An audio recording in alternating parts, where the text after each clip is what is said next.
Majora's Mask is a game famous for being mysterious. Every square inch of the game leads to an unanswered question, and everything about the game screams depressing and scary. But this video isn't about the depressing and scary vibe that Majora's Mask sets.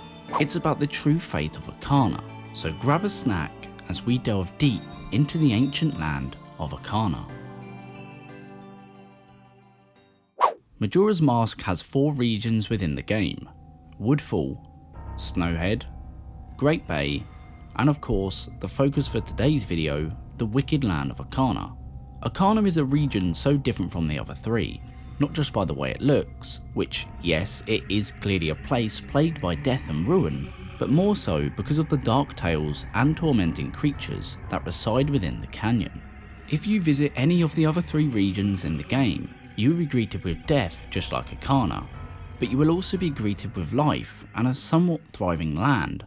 Woodfall is a dense forest cursed by Skull Kid, the water is poisoned, and the Deku Scrub residents are on edge due to their princess going missing. But regardless of Skull Kid's wrongdoings, the Deku still continue to live on. Hylians and even witches can be found thriving here too, and even when Adulwa is defeated and the princess is saved, the wooded forest is returned back to its normal state. The same applies at Snowhead. Although Skull Kid has cursed the land with a bone-chilling climate, the Goron race appear to be living on despite hunger problems and missing Gorons. Hylians have also chosen to reside here and appear to be warm inside their workshop. And like Woodfall, when Got is defeated, all the chaos is returned to normal. With Great Bay, the Zora race appear to be struggling with the harsh ocean storms and Lulu's missing eggs, but Zora's, Hylians and the Gerudo thieves are still somewhat thriving in the area, and when Georg is defeated, the ocean remains calm. But the same cannot be said about the land of Ikana. With Link's very first arrival, he is greeted with a sense of death, a rocky bland canyon with small amounts of grass and water to make up the only colour in this dreadful environment. No beautiful green trees or lush blue ocean waters. The few trees that exist here are leafless and lifeless, and everything about Ikana screams old. But chaos like this doesn't happen overnight. Could this be the work of Majora? Or is something more sinister the cause of Ikana's suffering?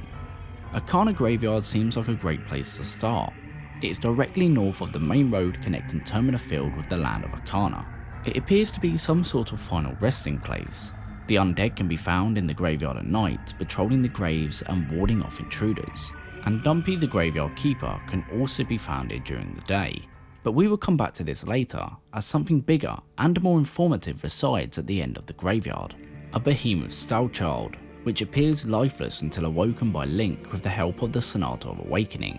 When awoken, the behemoth style child acts as a terrifying mini-boss, but can be brought down quite easily by Link's bow and sword. Once defeated, it is revealed that this giant being is known as Captain Kita, or Skull Kita, and he commanded the Ikana army of the Ikana kingdom atop the hill, but suffered a great loss and therefore rested and waited for one to awaken his soul. He requests only one thing from us, to take his soul which resides within the captain's hat and tell his men that remain loyal to him even in death that the war has ended and only then can he rest in peace. He then goes on to call us captain and asking if he can take his leave. An honourable salute from one another, and Captain Kita fades away into the dirt. Although a quick interaction, it gives us a good amount of information about Ikana. Ikana is more than a wasteland, it's a kingdom that once had a large army that Kita commanded. Kita asks us to tell his men that the war is over.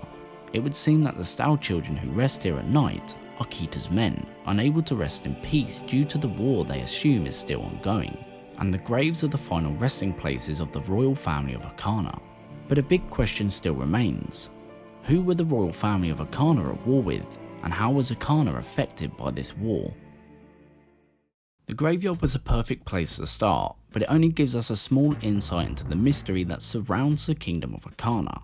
Our next stop will be with the legendary Poe collector from Ocarina of Time, who could be found sitting on a ledge by the canyon entrance.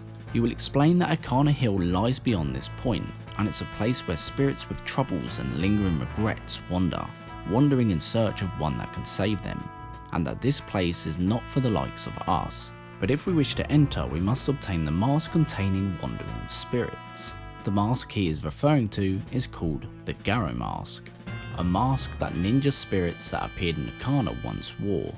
By equipping the mask and speaking to him once again sparks some interesting information on the Garrow.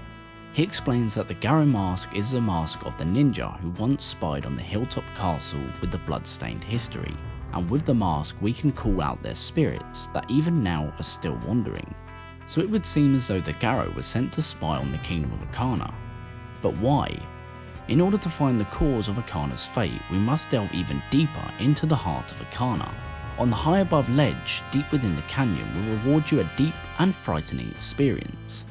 A cold, dead terrain, haunted by a well overrun by Gibdos, a cave with a wicked spirit cursing anyone who enters, and of course, a mysterious music box house in the very centre of this bleak environment.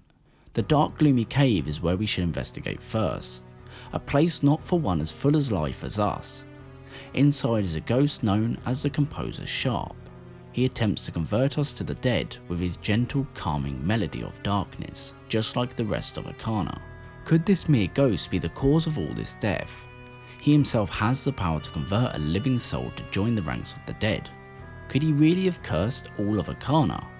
Maybe. But Sharp also has a brother called Flat, who can be found underneath the graveyard. Flat explains he served the royal family of Ikana, and is a composer just like his brother.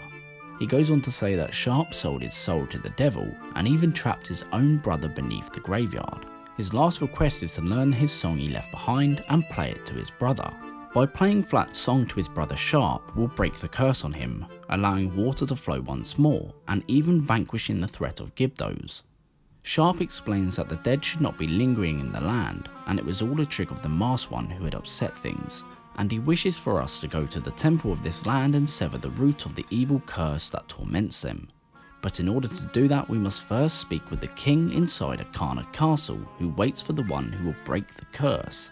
But before we head to Ikana Castle, we must first investigate the now Gibdo-free music box house. Gaining entrance is a little tricky but not impossible. The top half of the house is kind of normal, but the basement is, well, not normal. That thing is Pamella's father. He is a scientist who researches supernatural phenomena like fairies and ghosts. One day while continuing his research of Gibdos, he tried to go into the nearby well. He then got cursed, which gradually caused him to start turning into a Gibdo.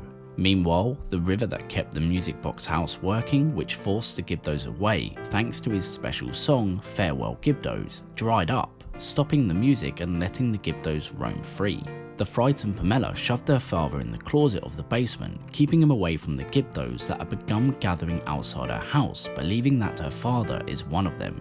This is a sad but very true tale that expresses the danger of the land of Ikana. Luckily for this family, Link is able to cure the curse on this innocent man.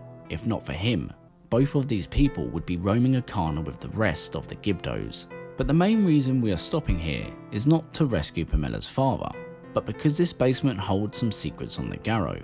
By inspecting the poster or a Garrow on the wall will trigger a short interaction with Pamella's father. The Garrow that still remain in Ikana are no longer living, but are in fact the ghosts of the ninja, which are now called Garrow robes due to being hollow shells of their original selves. Spies sent from an enemy nation sent to investigate Ikana, and even now they are unable to forget their living days and they continue to spy even now in death. Just like the Poe Collector told us, wearing the Garrow mask around Ikana forces them to unearth themselves and face what they believe is their master. Cloaked eerie-like spirits is indeed what they appear to be, wielding two devastatingly sharp swords. At first they appeared to treat us as one of their own, until seeing the disguise and becoming incredibly hostile, trapping us with a fiery ring and jumping around before thrusting toward Link. Although they are easy to defeat, they are a very skilled and intelligent race. Upon defeat they show the most honourable respect to their opponent and even give important information. They go on to explain that dying without leaving a corpse behind is the way of the Garrow. I think we have now learned enough information about the Garrow and the land of Ikana to meet with the King of Ikana, which Sharp said can be found in Ikana Castle. So this is the Great Ikana Castle. It currently looks like a deserted ancient ruin, but nevertheless, if Sharp said the king is here, then he must be here. After beating the mini dungeon, it's time to enter the final door which leads to the throne room. This is Ikana to Ikana, the long dead king of the Ikana kingdom. Beside him are his two most loyal servants, but although a kingdom, we are clearly not welcome. Immediately he comes across as imposing and very hostile, sending his loyal men to attack us. By defeating them really makes him angry, which triggers him to stand and try to end us himself. Although a very tricky battle, it is vital we win, because now a ghost form Ikana goes on to explain the curse, stating that it all happened after somebody thrust open the doors of that stone tower. The spell binding that had been cast upon them was broken by the light which we carry.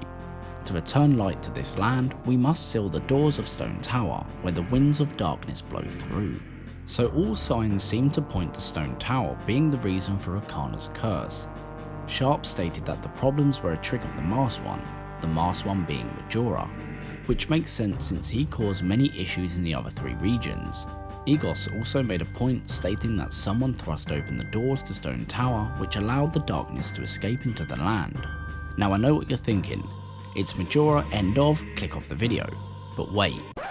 Yes, Majora opened the doors to Stone Tower, unleashing the curse on Ikana. But what if he himself never created the curse? What if he just released an already existing curse onto the land? Sharp also made a point of the curse being rooted in Stone Tower. So what if the curse existed long before Majora? Well, let us quickly find out. What could be the source of the curse within Stone Tower if not for Majora? The way to Stone Tower is deadly enough, with a gigantic climb to the top, filled with giant pits and dangerous boulders. The entrance to the dungeon has an interesting design. It's tribal looking and appears to resemble a mask. I suppose it's kind of fitting with the game featured around masks. Stone Tower features three main bosses, the Garrow Master, Gomez, and of course, Twinmold. Most would strongly suggest the Garrow Master to be the reason for the curse given the bloody wars between the Ikana royal family and the Garrow. I would have reason to believe this if the Garrow Master was the only one of his kind and the true leader of the Garrow. But because the Garrow Master is encountered 3 times in the game, I believe he is just a higher ranking Garrow soldier and not the leader of the Garrow race. The reason for the Garrow Master being in Stone Tower could just be he is looking for information on the Kingdom of Ikana. The Garrow are certainly to blame for a lot of the chaos that has happened in Ikana due to the many wars which have led to death, and most likely Ikana to Ikana's death, Captain Kita, and the rest of the Ikana soldiers. So if not the Garrow Master, then who? Gomez is another enemy inside Stone Tower, a very mysterious dark cloaked Grim Reaper wielding a scythe. Grim Reapers are not known to kill mortals but merely guide their spirits to the next realm, and it is not their place to judge souls or determine what will become of them. So why is a Grim Reaper, a master of death, trying to kill Link? Is it possible that Gomez went rogue and set his own path of death and chaos? What better place to do so than in Ikana, a kingdom already full of war and death? Of course this is all speculation and doesn't prove very much, but think about what Ikana said. To return light to this land, you must seal the doors of Stone Tower where the winds of darkness blow through. Winds of darkness could imply that Gomez is the darkness. The opposite of light is dark, and Gomez is certainly a creature of dark origin. He also states that the spell binding that has been cast upon them was broken by the light which we carry. Link uses light to defeat Ikana and his men, and also uses light to defeat Gomez. Now the colossal monster Twinmold is certainly the work of Majora, considering the final giant was trapped behind the creature, and once Twinmold is defeated, the 4th giant is freed and the skies above Ikana finally clear. But does that mean it was all the work of Majora?